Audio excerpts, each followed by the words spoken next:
It's time to talk about the latest chapter of One Punch Man. One Punch Man is giving us banger back to back, and now it has come to an end. Well, not the series, just the arc. We have so much to discuss as a lot has happened in the latest chapter.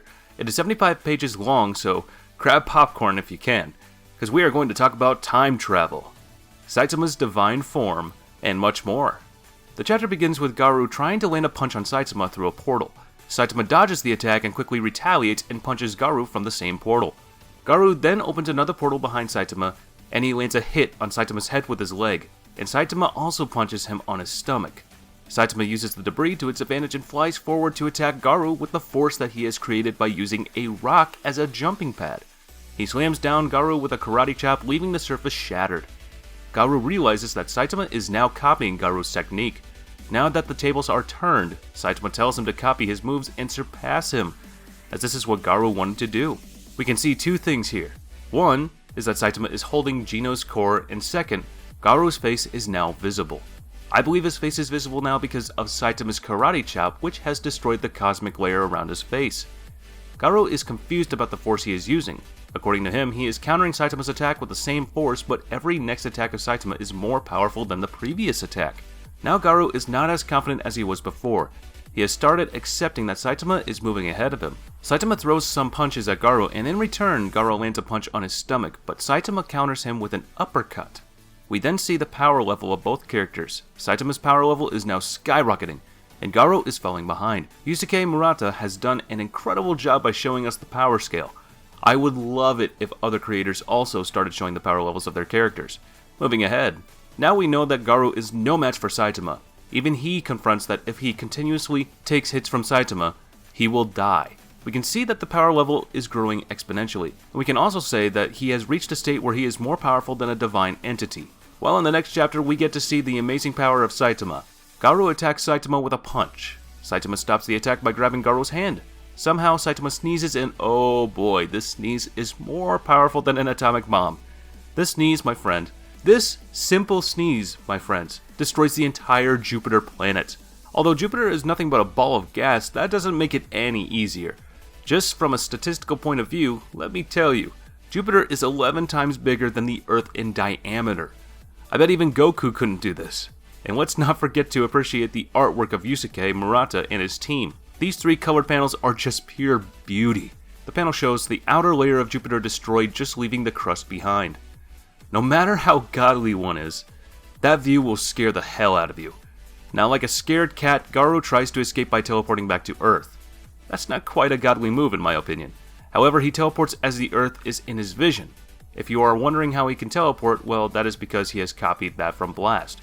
He attacks Saitama with a cosmic punch to send him away so that he can teleport. He teleports back to Earth full of joy as he has left his only opponent alone in space, though his happiness was only temporary. On the next panel, we see Saitama behind him. It seems Saitama has followed Garou perfectly. They both are still above the Earth's atmosphere.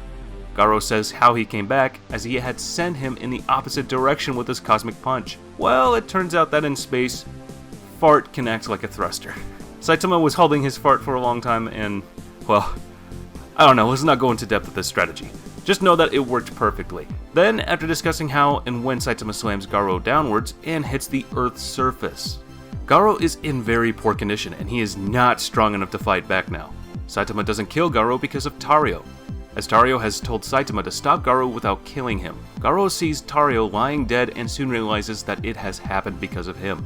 He can now feel things again, and I think it is because the cosmic layer around his face is now destroyed.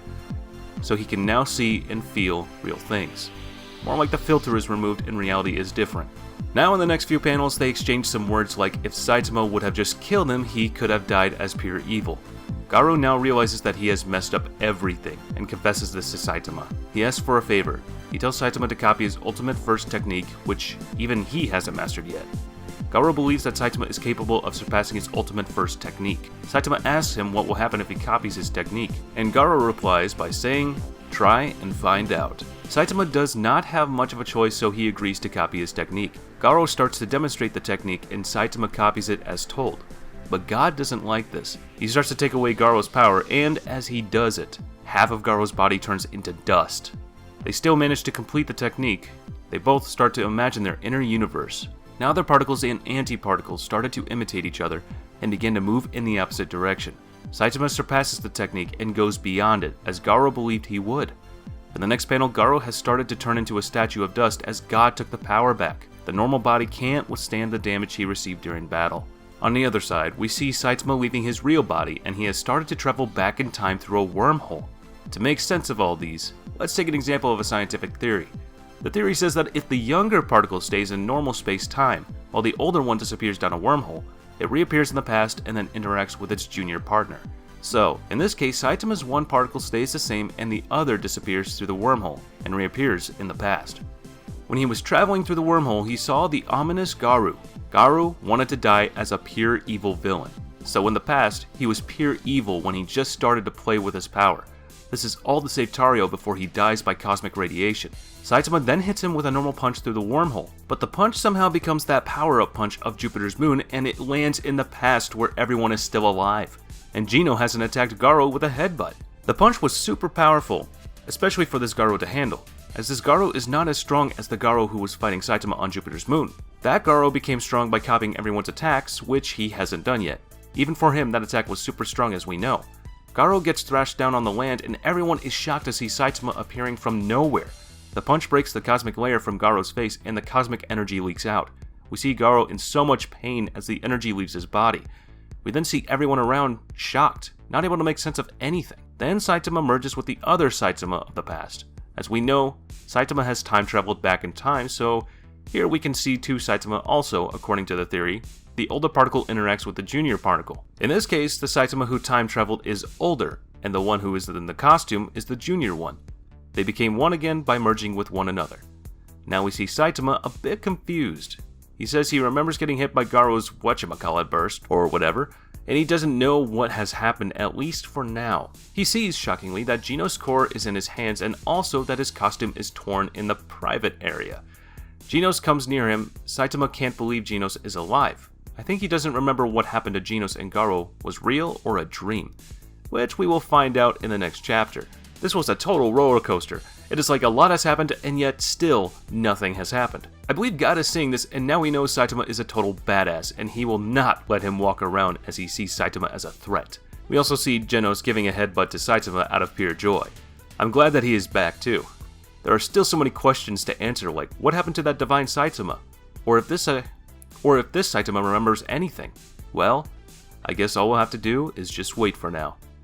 I hope you enjoyed this video. Be sure to like, subscribe, and press on that bell icon to keep yourself notified of all our latest new videos. And as for now, I'll catch you later. See you in the next one.